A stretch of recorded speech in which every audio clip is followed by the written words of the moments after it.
Buenas noches. En Michoacán localizaron dos cuerpos que podrían ser cómplices del homicida del joven sicario, el que mató a Carlos Manzo, el alcalde de Uruapan, ya finado. Pero esos dos cuerpos corresponden a dos jóvenes. Ellos habrían sido, insisto, cómplices de Miguel Ángel Ubaldo, que tenía 17 años, también sicario, menor de edad. El lunes, autoridades atendieron un reporte sobre la localización de estos dos cuerpos junto a la carretera que conecta la ciudad de Uruapan con Paracho.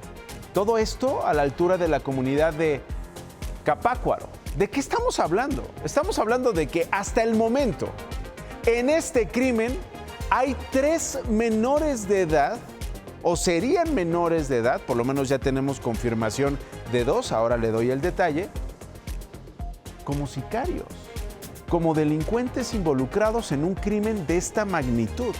Son a los que están contratando, son a los que están obligando a ejercer la criminalidad, son a los que están amenazando si no aceptan ser sicarios.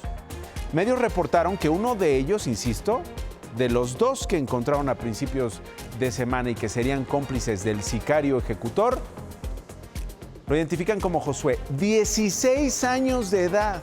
El fiscal de Michoacán, Carlos Torres, dijo que aún esperan resultados de las pruebas periciales para tener más detalles sobre cómo es que se habrían vinculado. Pero el gobernador, Alfredo Ramírez Bedoya, dijo que la información es fidedigna, que ya fue revisada por el Gabinete de Seguridad. Ramírez Bedoya precisó que incluso la información sobre el hallazgo de estos dos cuerpos fue compartida por el secretario de Seguridad Federal, Omar García Harfuch, revisada por integrantes de este gabinete.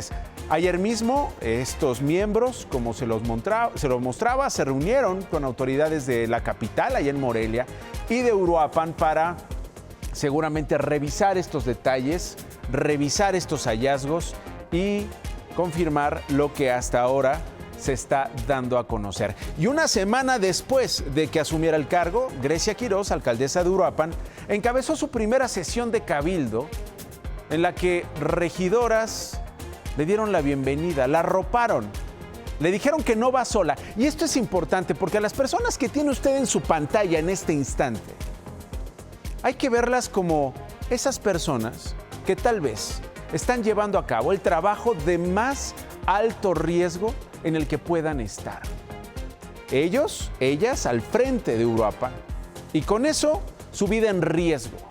Así lo dijo, así lo ha aceptado, así lo ha declarado la alcaldesa, viuda de Manzo, así lo saben los demás miembros de este cabildo. Se pronunciaron por el esclarecimiento del asesinato del líder y creador del movimiento del sombrero, pero al día de hoy, a esta hora de la noche, ni usted ni yo sabemos quién o quiénes lo mandaron a matar, cómo articularon el crimen contra Carlos Manzo y si algún día van a pagar por ello.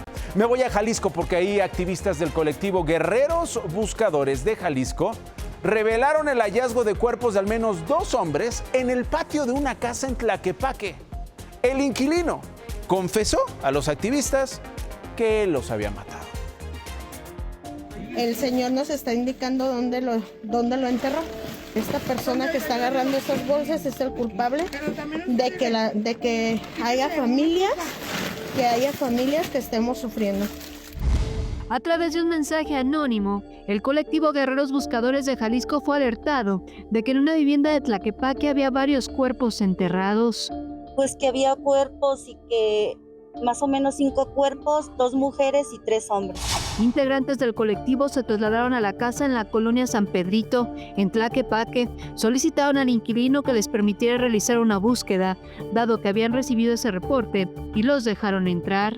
Como paracaidistas porque tiene muchísima basura y pues la verdad pienso que a lo mejor pensó el señor que no íbamos a encontrar nada, pero nosotros somos muy aferradas. Movimos basura, escombro, tierra, piedras y dimos con el positivo, gracias a Dios. En la entrada de la casa había una alfombra y casi como 4 metros de la puerta de acceso a la casa, en medio estaban los cuerpos. Esto es un short al parecer fueron chor, porque miren, todavía el señor cómo lo amarró. Aquí están sus huesitos. En el sitio encontraron 2 cuerpos. Tras el hallazgo, el sujeto confesó que hace 5 años había matado y enterrado a un total de 5 personas en la casa y en un terreno contiguo. El señor nos está indicando dónde lo enterró. Esta persona que está agarrando esas bolsas es el culpable de que haya familias que estemos sufriendo. Nos dijo que él la había enterrado debajo de una lona, que estaba envuelto en la lona precisamente con cable y todo, y así estuvo, como nos dijo. Tras la confesión, fue llamada a la policía municipal y detuvo al hombre de 45 años de edad y a su sobrina de aproximadamente 25 años. Perdónenme la impotencia, el coraje. Tiene uno que aguantar si no le puede uno hacer nada a la persona. Pero ¿por qué nos pide perdón? Al contrario, gracias por hacer el trabajo que instituciones del Estado mexicano no pueden hacer. Buscar desaparecidos. Ahí están, encontrando estos restos que tienen que ser verificados científicamente, pero por lo pronto la confesión de este hombre.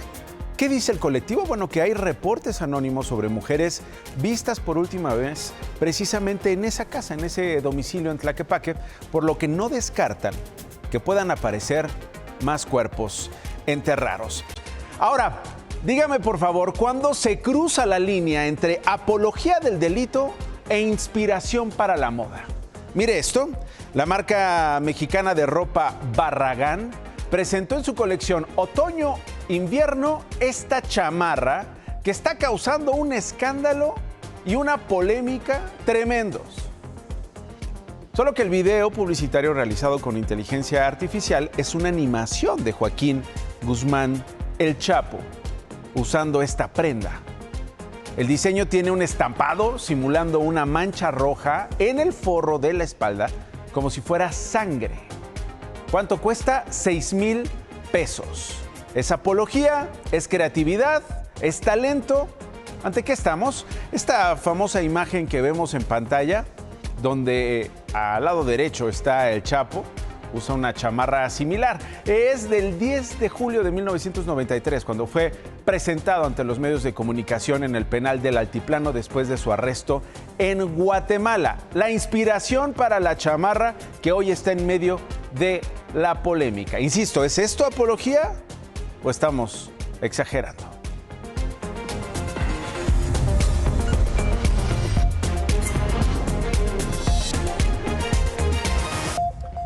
La de hoy. Siguen las protestas de familiares de internos del penal de San Miguel en Puebla. Hoy tuvieron una jornada de quejas por las extorsiones dentro del penal, donde pasan cosas como estas. Este hombre, que familiares de internos identifican como Manzanares, se grabó dentro de uno de los dormitorios de visitas conyugales. Trae celular, cosa que está prohibido, ¿no? Muestra su reloj, como lo veíamos, y este frigobar con cervezas dentro. En este lugar se alcanza a ver una pantalla, ropa. Son imágenes que él mismo dio a conocer, que él mismo publicó. Imágenes grabadas a finales del mes pasado, del mes de octubre. Hoy familiares de internos se manifestaron justo afuera de este centro penitenciario para exigir el traslado de los primitivos y el nenuco, porque estarían extorsionando a la población dentro de la cárcel. No queremos más corrupción en el penal, no queremos ya más golpes para nuestros internos, ni nada, porque tanto estancia como en patio es lo mismo. Cobros de hasta 5,000 pesos para evitar torturas cada 15 o 20 días, pagos semanales de 350 pesos por usar un teléfono y cuotas para ir al baño y usar agua, es lo que denuncian familiares de internos que hoy se manifestaron afuera del penal de San Miguel en Puebla. Los familiares señalan a los primitivos, identificados como los hermanos Rubén y Miguel. También acusan a Marcos, conocido como el Nenuco o el Pavón. Piden que estos 3 internos sean trasladados a un penal federal. Apenas en octubre se difundieron videos mostrando la vida dentro de este penal. Por ejemplo, una fiesta. En la grabación se ve a reos conviviendo con 2 mujeres. También se conocieron imágenes de dormitorios para visita íntima que los extorsionadores rentan por 1,500 pesos y que incluyen un six de cerveza.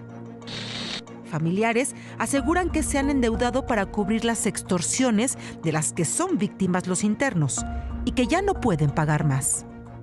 Ya estamos hartos porque hasta nos endrogamos para poder traerles dinero. Con tarifas es lo que denuncian estos familiares. Bueno, ¿qué dice el gobierno de Puebla a todo esto?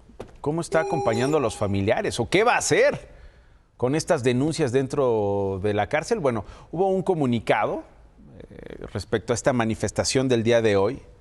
Dicen que no lograron acreditar a qué internos representan ni su vínculo familiar. Esto es lo que dice el gobierno respecto a los que se manifestaron. Sin embargo, reiteró que el gobierno poblano está abierto a establecer diálogo con los familiares que están hartos, están molestos, que incluso enfurecieron cuando les pedían demostrar estos vínculos con familiares dentro de la cárcel. ¿Estarían dedicando su mañana? ¿Estaría dedicando su día, su semana, un familiar para protestar por esto si no tuviera algo que ver, algún vínculo con quien está dentro padeciendo lo que dicen son extorsiones cotidianas? Bueno, veremos qué sucede. Por lo pronto, familiares de Puebla dicen: no nos vamos a quedar callados.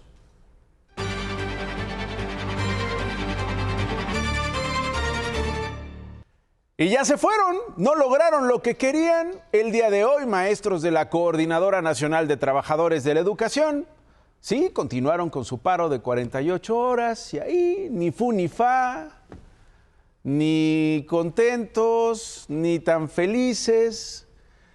Hubo un plantón que colocaron, ayer se lo conté, frente a la Cámara de Diputados, pero se fueron. Los maestros de la sección 22 se alistaron desde tempranito con su desayuno, su pan, su café. A las 7 se dirigieron hacia las casetas. En una decena de autobuses llegaron, por ejemplo, a la de San Marcos, de la autopista México-Puebla, y permitieron el paso libre a los vehículos. No bloquearon en ningún momento el tránsito. Permanecieron 5 horas. Otras secciones de la coordinadora también hicieron lo propio, en este caso al sur de la Ciudad de México, permitieron el libre tránsito, pero en la caseta de la México-Cuernavaca. También hubo bloqueos en casetas de Zacatecas, de Oaxaca, y hubo marchas de maestros en la capital de Michoacán, mientras que en Chiapas bloquearon el acceso al aeropuerto de Tuxtla Gutiérrez. Cerca de la 1 de la tarde, los maestros regresaron a San Lázaro y dijeron: pues ya vámonos, ¿no? ¿Cómo ven? Pues órale, vámonos. Y se fueron. Retiraron las tiendas de campaña, las lonas, subieron sus maletas a los camiones que los regresarían de nuevo a sus estados. Bueno, es puente, ¿no? Es puente. Hay que hacer puente, ¿no? Ni modo de protestar en el puente. La coordinadora exigía una mesa de diálogo directamente con la presidenta Claudia Sheinbaum para que por fin se derogue la ley del ISSSTE del 2007, pero, insisto, no lograron tampoco esa petición. Una jueza del estado de Tabasco ordenó que se mantenga el bloqueo a las cuentas bancarias de Verónica y David Hernán Bermúdez. Sí, hijos de Hernán Bermúdez Requena, usted sabe, el que tenía 2 chambas, 2 trabajos. Cobraba como secretario de Seguridad Pública en Tabasco cuando Adán Augusto López era gobernador de Tabasco. Y por otro lado, era líder de La Barredora. Hoy está detenido, su proceso por narcotráfico sigue en marcha. En julio las autoridades congelaron las cuentas de Bermúdez Requena, alias El Abuelo, pero también de sus socios, también de sus familiares. Recordemos que este hombre, el abuelo, el exsecretario de Seguridad, es señalado de encabezar al grupo criminal de La Barredora, está preso en el altiplano, enfrenta cargos por asociación delictuosa, secuestro exprés y extorsión.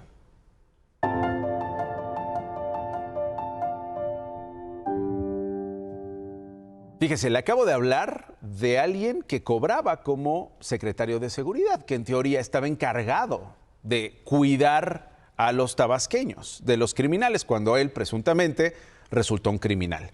Ahí le va otra historia. Otro exfuncionario que en teoría estaría procurando la justicia en Nayarit. y que también está siendo investigado. Su nombre, Edgar Beitia. Él era fiscal durante el gobierno de Roberto Sandoval en ese estado, Nayarit. Era el encargado de la Procuración de Justicia. Ahora es señalado, junto a los exgobernadores Ney González y el propio Sandoval, por despojo de tierras de altísimo valor en la Bahía de Banderas. Mire cómo presuntamente operaba Beitia.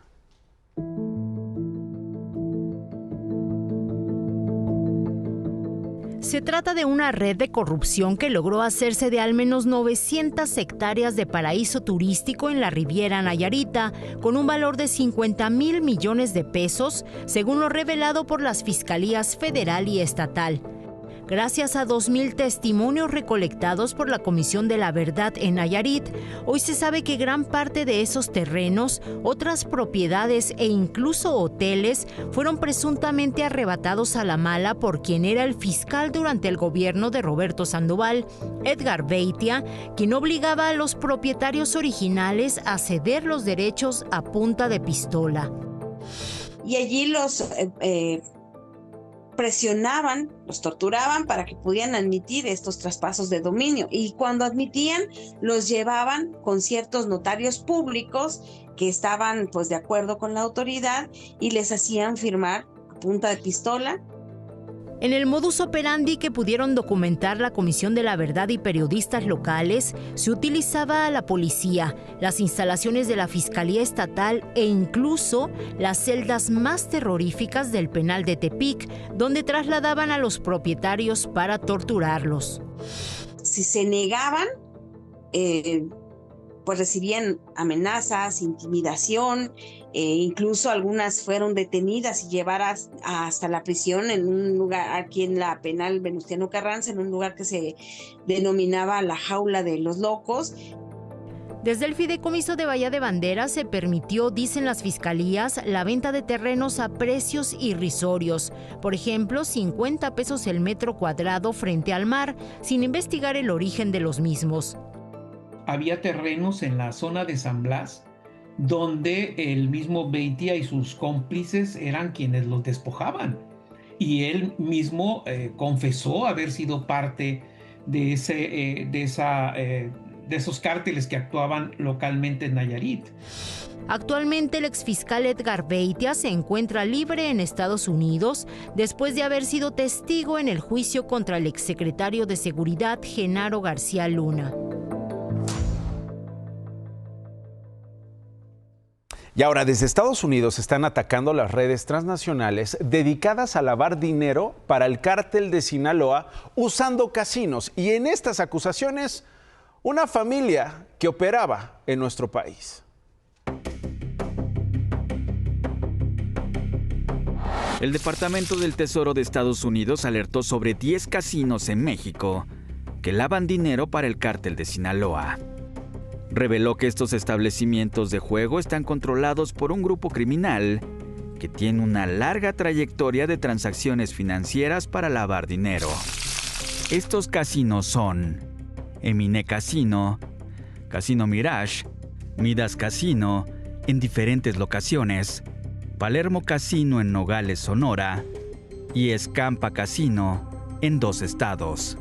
Según el gobierno de Estados Unidos, estos casinos enviaban pagos a los jefes del cártel de Sinaloa y estos les daban instrucciones sobre cómo evadir los sistemas de detección de lavado de dinero internacionales. El Departamento del Tesoro ha sancionado también a 27 personas y empresas ligadas a la familia de origen albanés, Giza, dueña de restaurantes y centros de apuestas.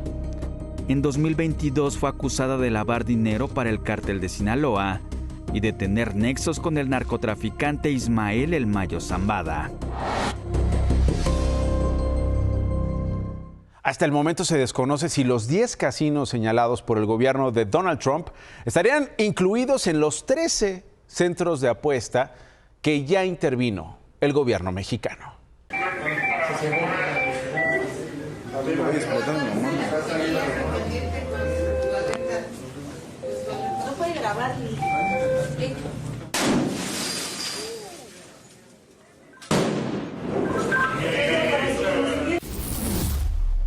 Son las protestas, utilizaron petardos en las oficinas del Poder Judicial capitalino, son integrantes de un colectivo feminista que se manifestaron contra fallos judiciales en diversos casos de violencia familiar.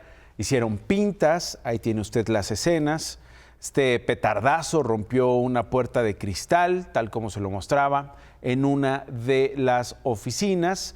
Exigían la salida del presidente del tribunal, se manifestaron así, hablaban de corrupción, hablaban de los casos pendientes. Esta protesta en estas oficinas se dio justo hoy cuando magistrados del Tribunal Superior de Justicia de la Ciudad de México reeligieron a Rafael Guerra como presidente del Poder Judicial de la Ciudad de México. Será su tercer mandato, va a concluir en 2027. Esta reelección se da en medio de un nuevo paro laboral. También hubo protestas de trabajadores que se oponían a este otro periodo de Rafael Guerra.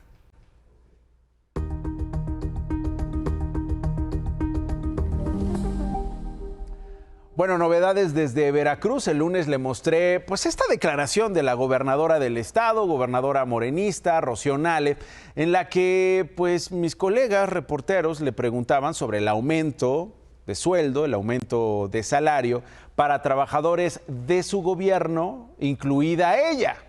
Estamos hablando de un aumento de 25%, una propuesta que habría mandado su oficina al Congreso de su estado. Cuando le preguntaron, usted se acuerda, ¿qué onda con este aumento? Esto respondió.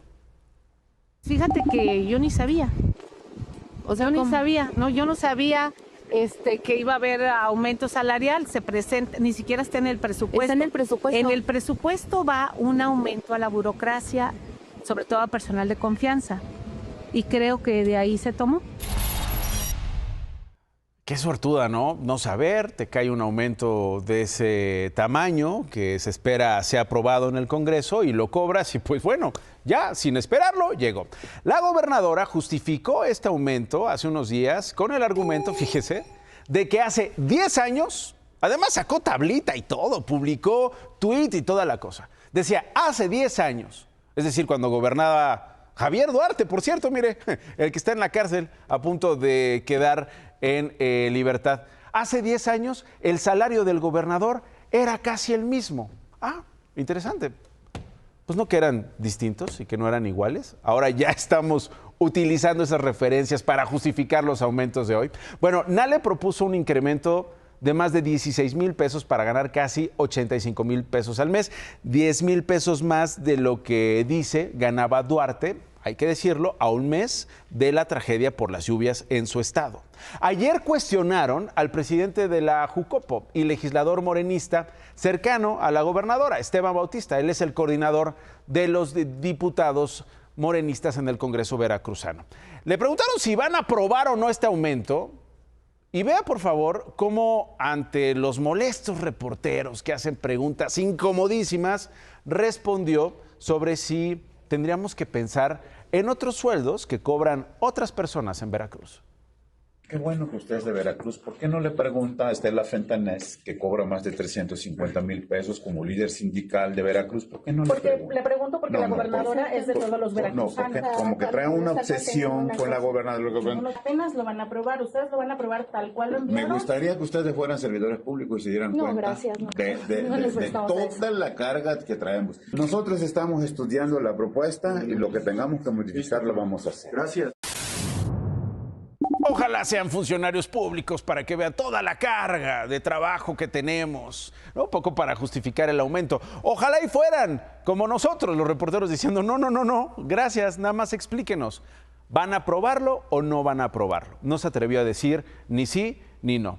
Ya lo veremos. Por lo pronto, ahí está la firmita y ahí está la propuesta. ¿Qué piensan los veracruzanos de que al más alto nivel del gobierno de ese estado hay aumentos mientras ellos siguen sin recuperar camas, refrigeradores, siguen en medio del dolor por perder a un ser querido, reconstruyendo todo desde cero a un mes de las lluvias en ese estado? Bueno, México le ganó a Argentina una buena en medio de esta semana complicada. Obviamente, el triunfo de la sub-17 desató la euforia completa.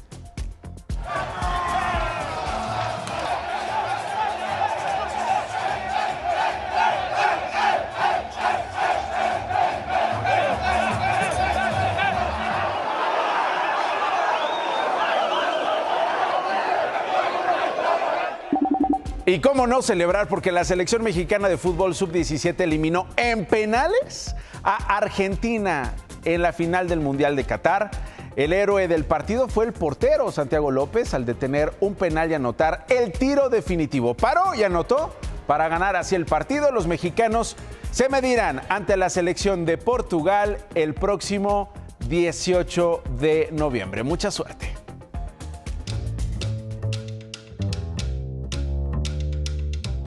¿Ahorraste para esta fecha? No. ¿Y con qué dinero los vas a comprar? El crédito lo respalda. Eso, tarjetazo. Tarjetazo. Siempre es tarjetazo. Pues siempre es tarjetazo, sí, claro. Pues tarjetazo. Tarjetazo. Ya después veo cómo lo soluciono, ¿no? Le va a llegar el cargo a mi mamá.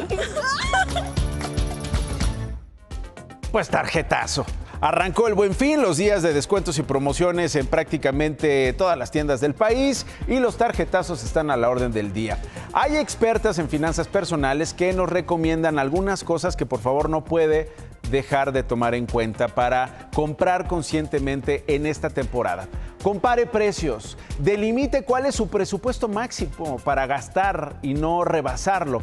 Evite los meses sin intereses si no está usted segura o seguro de poder pagarlos. Tenga cuidado, no pague algo que le va a causar un dolor de cabeza, pues no 12 o 18 meses, sino pues en ese periodo e incluso más allá si no se organiza financieramente. David, el Fondo Monetario Internacional aprobó una nueva línea de crédito con el gobierno mexicano. Tú traes más.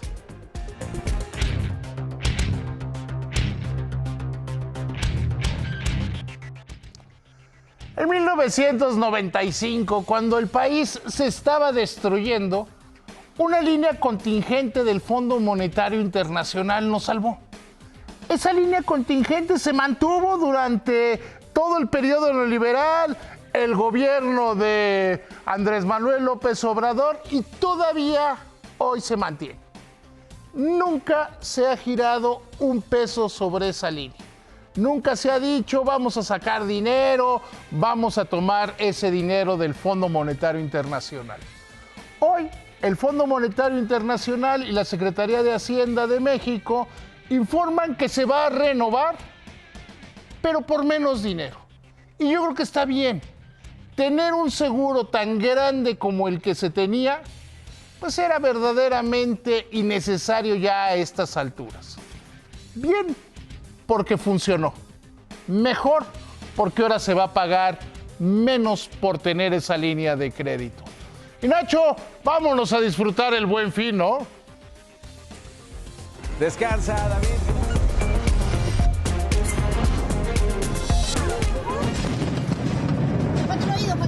Tapate. Se marcha para atrás, Así para atrás, Daniel.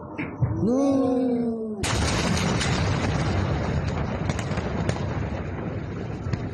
¡Corra, guacho, corra! ¡Vas atrás!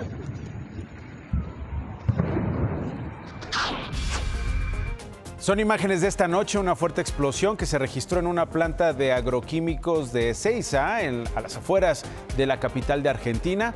Ocasionó afectaciones en un radio de 4 kilómetros. Hay al menos 24 heridos, entre los cuales hay una mujer embarazada, intoxicada por inhalación de humo. Van 5 horas desde que ocurrió la explosión y los bomberos no han podido sofocar el fuego.